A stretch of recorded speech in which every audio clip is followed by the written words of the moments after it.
in prokaryotic cells.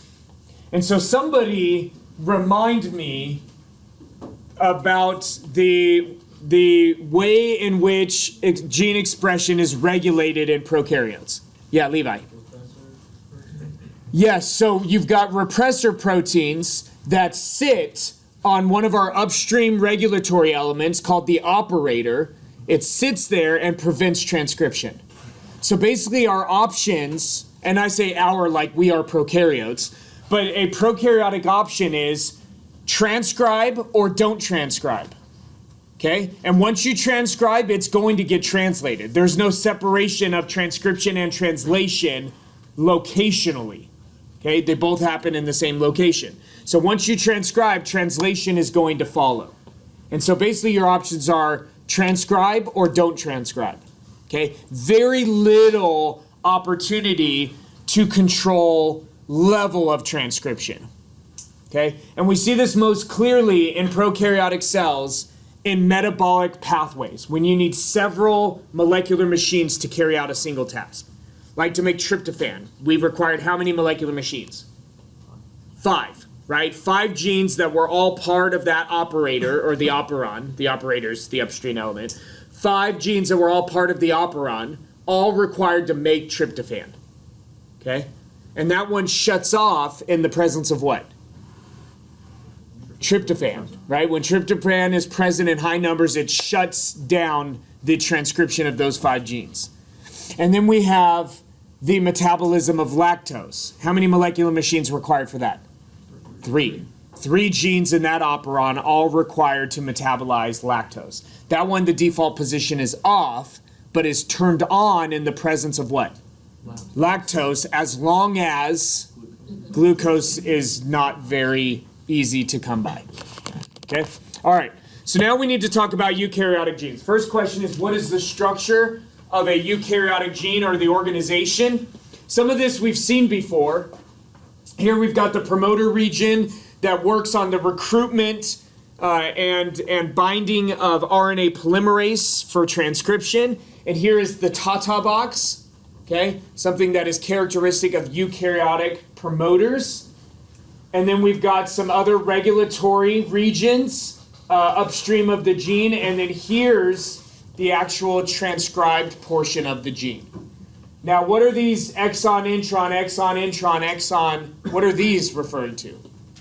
Sections of the DNA that get cut out. Yeah, what gets cut out before translation? Introns. The introns. The introns get cut out before translation in a post-transcriptional modification. And we talked a little bit about why that happens, and it creates the ability to, from a single gene, produce dozens, if not hundreds, of different RNAs to produce dozens, if not hundreds, of different proteins. Do you remember the numbers of approximately how many coding genes are in the human genome? It's about 20,000.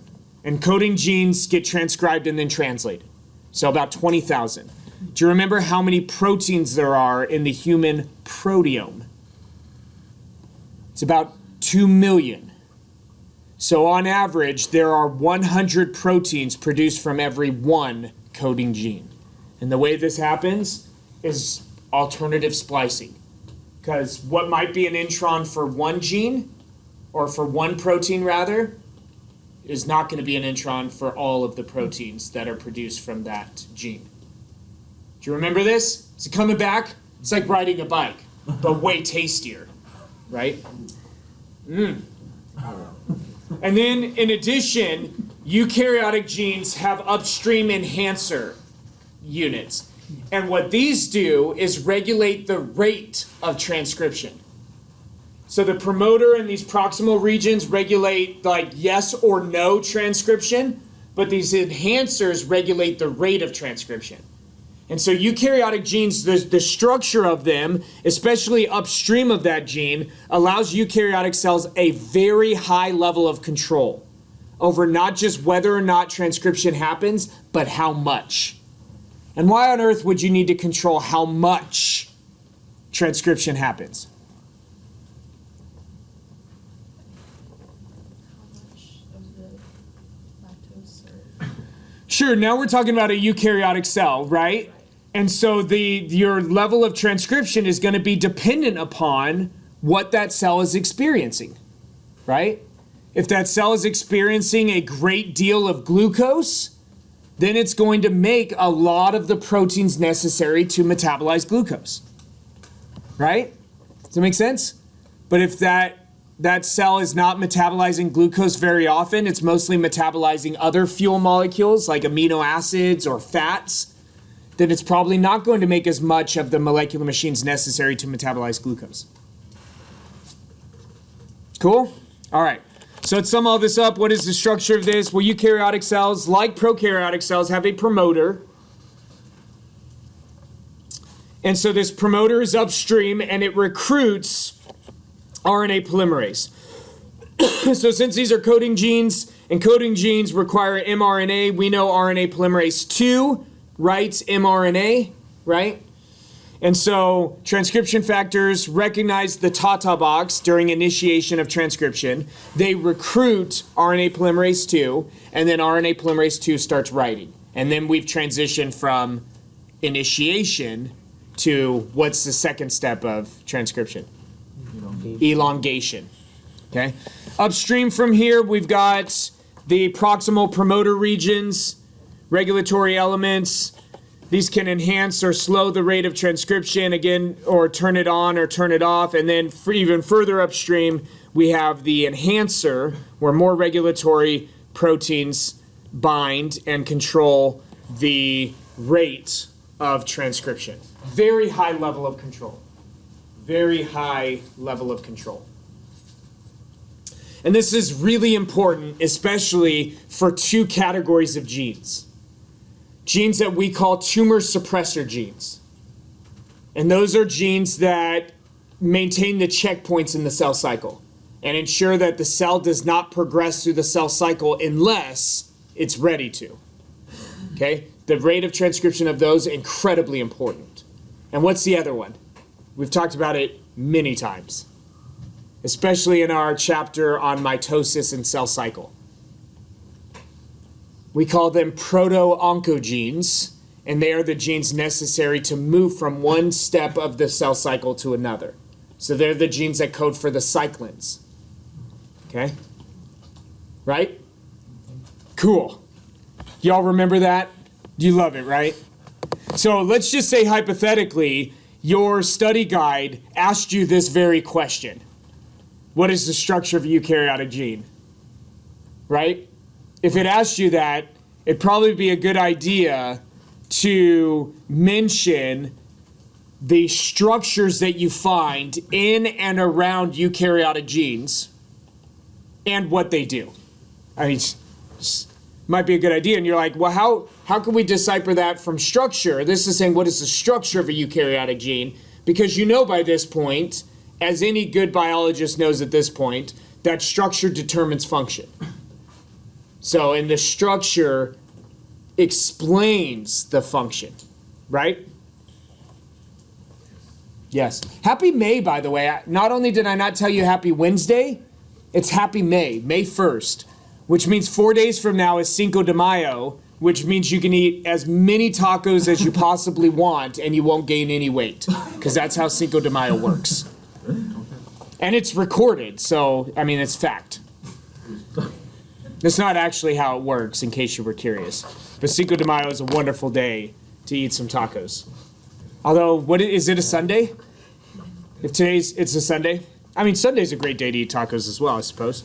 What are different ways in which eukaryotes regulate expression? So now we're, in some ways, moving beyond the question of how is a eukaryotic gene structured, and even in there you can talk a little bit about function, but in generalities, to now we need to talk about specifically, how do we regulate the expression of a gene? How do we ensure the proper amount of protein? Okay? And I'm going to tell you, this is one of the questions on your study guide. This is not hypothetical. This is on your study guide. And I'm going to tell you right now, you are going to have a lot of questions on your exam that you will be rewarded on if you know how to answer this question well. Okay? Just putting that out there. It's a good one. This is a big question. Okay? And so when you look at this, I like this diagram for many reasons. One is it's a diagram that's relatively simple. And you're like, relatively simple, there's a lot of information here. There is, but they kept it pretty clean and they did a really good job categorizing it. The other thing that makes this a really good diagram is that it does a really good job emphasizing the truth that while prokaryotes can only regulate gene expression in the pre-transcription stage, or the transcriptional regulation, right? That's all a prokaryote can do, is control whether or not transcription happens. Once they start transcribing, translation happens, those polypeptides get folded into protein, there's no stopping that train. But eukaryotes, on the other hand, can control gene expression in 4 different places. Okay? This is a really nice diagram. So we can talk about transcriptional regulation, which we find in prokaryotic cells, but it's more sophisticated in eukaryotic cells because we can control not just yes or no, but how much. Okay? And that's important, right? And then we can also do it in post-transcriptional regulation, in how we modify that RNA, and in whether or not we even allow that RNA to leave the nucleus. Because that RNA can be transcribed, but it be kept from leaving the nucleus. Because the cell at that point has decided or been signaled or told, don't follow through on making that protein. And you know from the previous chapter we talked about that in order for a cell to receive a signal like that, it has to follow a 3-step process. And what's step 1 of that 3-part process of receiving a signal? Bind the ligand, bind the chemical signal, yes? Step 2, transduce the signal. Step 3, execute some response. And most often that response is going to fall into one of these 4 categories. Okay? So, and then we can regulate translation, the rate and whether or not it happens. So once this RNA leaves the nucleus, I think you're left, after that chapter on gene expression, you're left with this thought of, man, once that mRNA is written, man, it's just gonna go, right? Everything else is just gonna happen. That's not the way it works at all. It's not the way it works at all, because there are a lot of ways in which you can silence those mRNAs and you can destroy them before they ever get a chance to be translated. And you know what's interesting here? This is bonus information, but I think it's helpful to know. There are RNAs in the cytoplasm with the sole responsibility to interfere with the translation when necessary. And do you know what they're called? So rRNA is called rRNA because they form ribosomes, right? And mRNA is called mRNA because it provides the message to be translated. And tRNA is called transfer RNA because it transfers an amino acid to a growing polypeptide chain, yes? And these are RNAs that interfere with translation. So what do you think we call them? We call them interfering RNAs. We actually call them small interfering RNAs, abbreviated siRNA. And the only role of this RNA is, again, it's to interfere and to block translation when necessary. And here's what's really interesting. I want you to think about this for a minute. Which cell contributes the most to the zygote? The ovum or the sperm?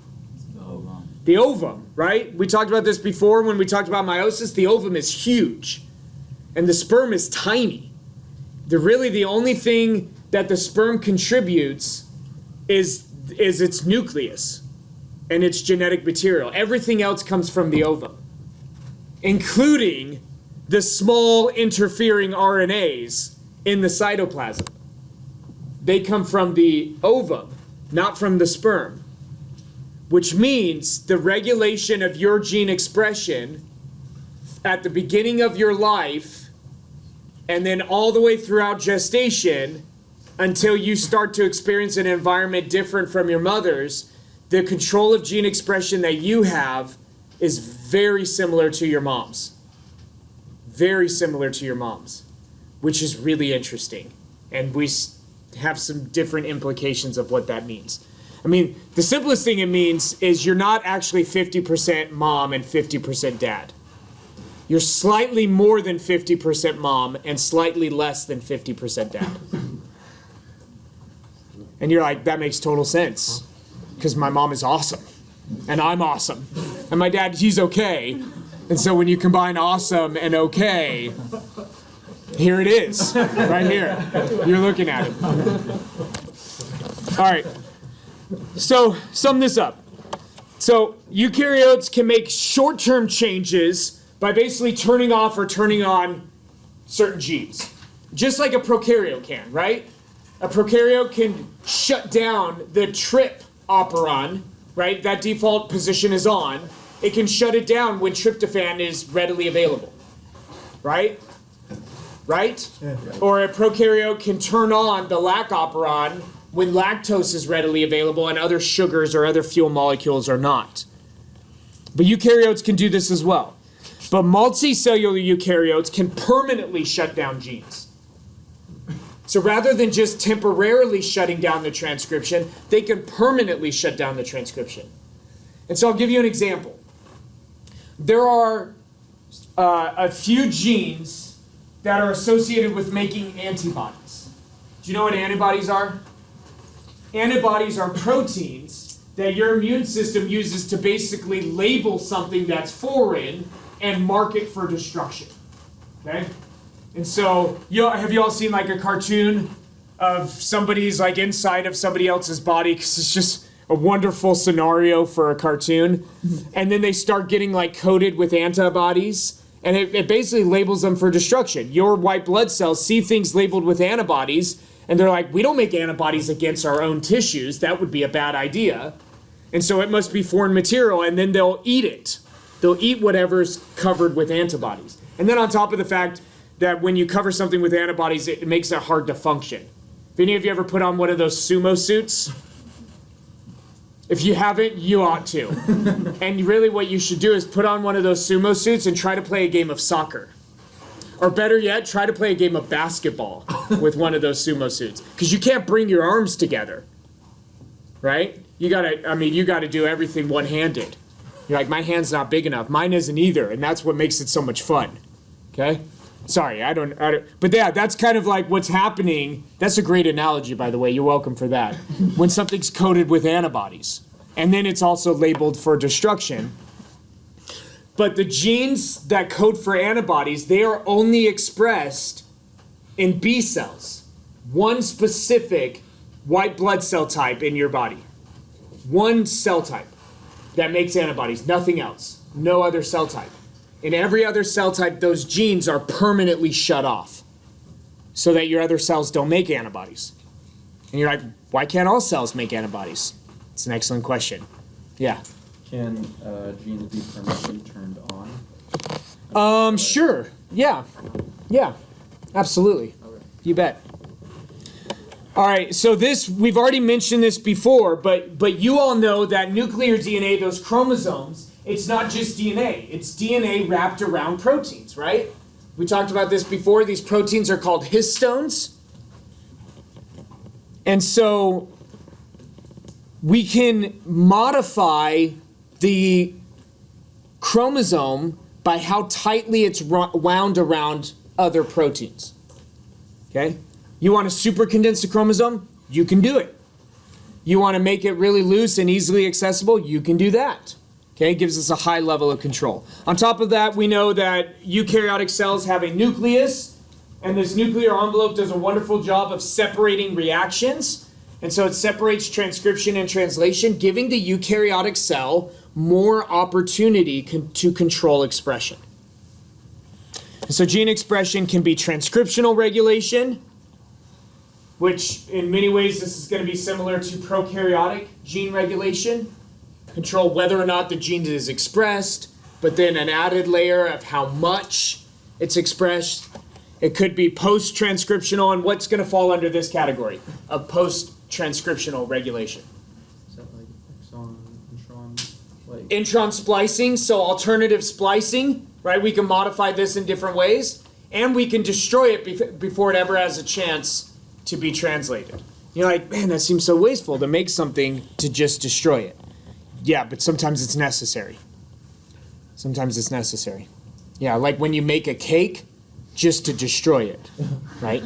It's necessary, because if you don't destroy that cake, you're not eating it, right? Like, why would you destroy it? That's what happens when you're eating it. Have you ever thought about that? When you're eating food, you're literally destroying it. It's just a great way to talk about it. I destroyed my dinner tonight. What are you talking about? I erased all memory of it. Levi. My question is, because you've got all this additional regulation involved, Yes. is that ever a hindrance to? Oh, sure. Everything takes longer. Yeah. Yeah, there are consequences of added control, right? Have you ever shopped at like a mom and pop grocery store? Very, very simple, right? It's organized very simply. They don't carry all sorts of different things. It's very simple. You don't get all the flashy stuff, right? And then you go to like a complicated grocery store where you can order your groceries on your phone and just show up and they put them in your car. It's a little bit more complicated. And there are costs for that, right? There are costs for that. To run a very complex operation like that requires a great deal more effort and organization. But, you know.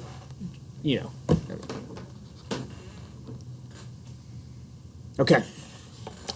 Then we could do translational regulation. We could regulate the rate of translation and whether or not it even happens. And then we can also do post-translational regulation. So the polypeptide's already been generated. And now we can mark that protein for destruction. We can modify that protein in different ways. There's all sorts of things our cells do. Okay, so how do cells adjust transcription levels? We're talking about eukaryotic cells here.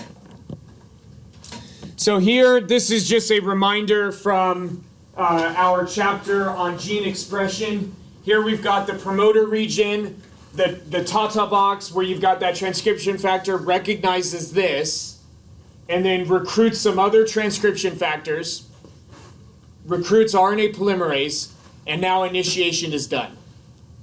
And elongation begins. And so what we find is that we have proteins that will basically come in and will bind to sections of the DNA and interfere with transcription. And you're like, well, that makes sense because that's what repressors did. This is what you were talking about earlier, Levi. That's what repressors do on the operator, right? They get in there, they bind, and they prevent transcription. Well, we have proteins that can do that in eukaryotic cells. Can get in there, can recognize a signature on the DNA, bind there, and prevent that transcription factor from finding the Tata box. And so here are just a couple of proteins and that are shaped and have particular signatures to do this. So we've got, these are all called transcription factors. Here are proteins that have this particular domain, a helix, turn helix. This one's called the zinc finger. Can get in there, and basically all of these are perfectly shaped and have the perfect chemistry to get in and bind to that DNA molecule. And really many of these even prevent it from being unwound.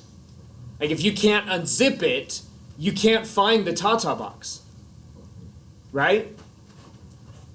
Because the Tata box is going to be written here like TATAA, right? But if you can't unzip it, you don't see TATAA, you just see this phosphate sugar backbone. Right? That make sense? We okay? Okay, here's another one, the leucine zipper. And all of these are just showing you the different categories of transcription factors. And really, so prokaryotes, an operon has a very specific repressor. A very specific repressor. But in eukaryotic cells, that's unusual, to have a gene that has a very specific repressor. Usually, you have a category of repressors that repress a whole suite of different genes. A whole suite of different genes. You're like, well, that makes sense, because if you're going to have division of labor and you need to make a liver cell, there's not just one gene that you need expressed in a liver cell, there's a whole suite of liver-specific genes, right? Just like there's a whole suite of white blood cell specific genes. And then here you can see the enhancer region, and notice the enhancer region oftentimes is very far away from the gene. Sometimes this enhancer region is thousands of bases away from the actual gene. And you're like, how does this region impact the transcription of something several thousand bases away? And it's because DNA is three-dimensional, right? It's not just a two-dimensional message where you can read here and then you've got to read 2,000 bases. This can be looped around and brought together with a protein complex to bring them into close proximity and make it to where that rate of transcription is accelerated or slowed. Okay? And what's really cool is you can have this happening on one chromosome, and if you bring this chromosome into close proximity to another chromosome, it'll increase the rate of transcription on that other chromosome. And so we're starting to find that the three-dimensional shape of DNA is incredibly important. Incredibly important. And the location of chromosomes within the nucleus, incredibly important. All right, so to sum this up, how do cells adjust transcription levels? Well, we know that transcription factors have to bind a promoter in the area of the Tata box in order to initiate transcription. Well, we have these proteins called activators that are specific to cell type that basically they bind to the region upstream of that promoter and encourage or discourage the transcription factor from finding the Tata box. Yeah, and so these have specific motifs. I showed you some of these: helix, turn helix, the zinc finger, the leucine zipper. Okay, specific motifs that bind to specific regions on, or sets of regions on the chromosome. And then other elements bind to the enhancer, coactivator binding everything together, also controlling the rate of transcription. On top of that, transcription can be slowed by repressors, can be slowed by competing for the binding site on some of these transcription factors, can be controlled by the repressors themselves. And these things, again, that you can interfere with any of those protein targets, right? You've got a protein that binds the proximal promoter region upstream of the promoter that enhances transcription. If you bind something to that, it prevents that protein from binding the DNA, right? Lots of ways in which we can control this. Any questions about this? So this is all regulating transcription at what level? Transcriptional regulation. Now we need to address, how do we regulate transcription in eukaryotic cells after transcription's already happened? Because the cell may have responded to an external signal telling it to transcribe some gene it hasn't transcribed before, or increase the rate of transcription.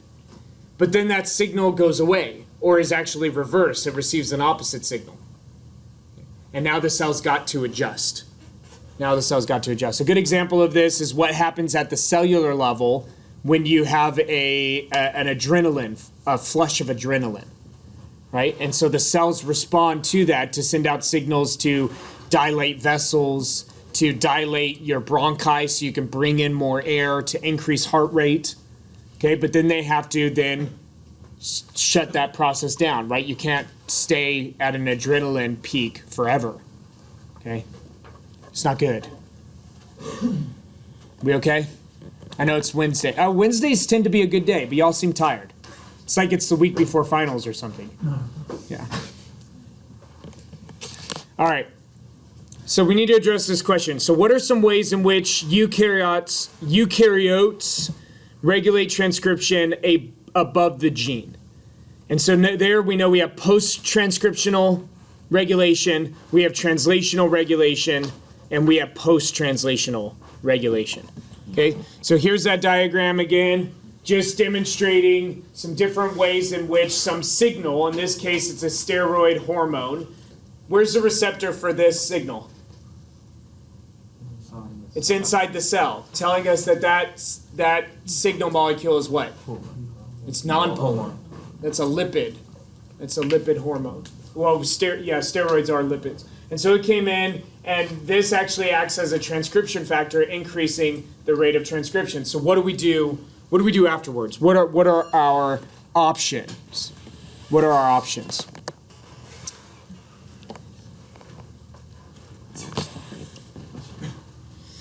And so I guess this is talking about above the level of a gene, but still transcriptional modification, because this isn't post-transcriptional. So here we're changing the way in which DNA is wound around this histone. And so here you can see that the DNA is very tightly wound around this, and you see that portions of this histone are actually blocking stretches of this DNA. They're chemically bound to it, preventing the interaction of this DNA with other machines.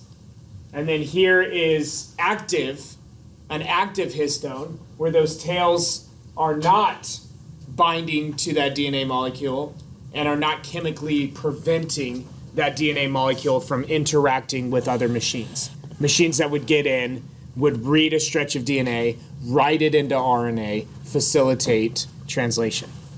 Okay? And so to sum this up,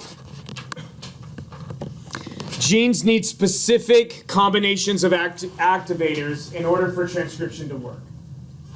Transcription in eukaryotic cells, the default is always off.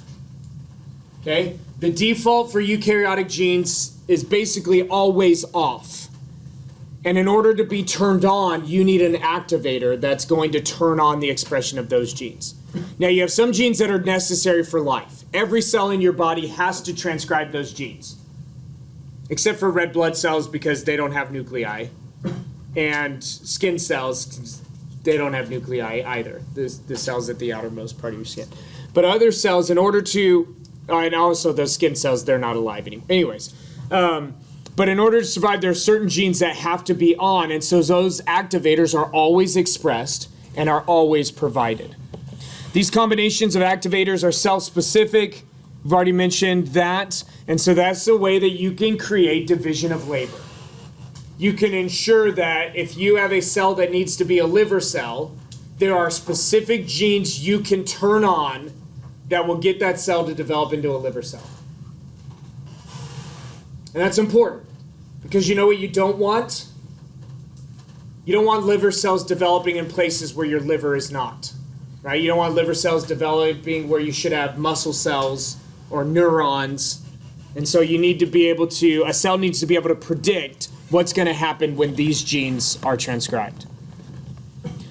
Genes that have to be transcribed together tend to have the same regulatory sequences. So in prokaryotes, genes that have to be transcribed together are right next to each other in an operon, right? Like LAC-Z, LAC-Y, LAC-A. Those three genes necessary to metabolize lactose, right next to each other in that operon. In eukaryotic genomes, you rarely see that. Oftentimes, you need several genes that are all active, but they're all over the genome. But what they do have, instead of all being right next to each other, they all have the same regulatory sequence upstream of that gene. So the same activator binds there, facilitating the attachment of that initiation factor to the TATA box and the recruitment of RNA polymerase. And so oftentimes you have steroid hormones that will act on these target cells that have the specific receptor for that hormone, and then triggers a very specific response. Now, on top of this, cells can add things to turn off the expression of genes. We call this epigenetics. Cells can add methyl groups to cytosine bases, the Cs. Cells can add methyl groups to there to basically shut down the expression of that region. And then cells can permanently shut down chromosomes, like we see that with bar bodies. Do you remember what this is? We talked about this in our chapter on human genetics. These are the inactive X chromosomes. So in female mammals or in male mammals that have two X chromosomes with Klinefelter syndrome, you have to shut down one of those X chromosomes to prevent overexpression of the genes on the X chromosome. And that shut down X chromosome is called a Barr body. And then this also comes in with what we call genomic imprinting. And this was the end of that chapter where I told you this is better to wait until we talk about when we talk about regulation of gene expression. So this genomic imprinting is basically a way in which you pass on certain features to your offspring, where you'll pass on basically signatures that will shut off the expression of some genes and turn up the expression of others. And you're like, why would you need to do that? And there are a lot of reasons that you might need to do that, but some of that comes into the genomic imprinting, those small interfering RNAs that you inherit from mom that are going to basically interfere with the translation of certain genes, and that is something you inherit from mom. Now, some of these you also inherit from dad, but they're buried in the chromosomes that you got from dad and not in the cytoplasm of the cell. And then nucleosomes, these are the histones with the DNA wrapped around it. And so these can completely inactivate genes by preventing the transcription factors from binding. And this happens because you saw those tails from the histones basically binding to your DNA. And so when we acetylate those, the tails of those histones, it prevents them from binding to that strand of DNA and allows transcription factors to bind to recruit other transcription factors and ultimately to recruit RNA polymerase. RNA polymerase. All right?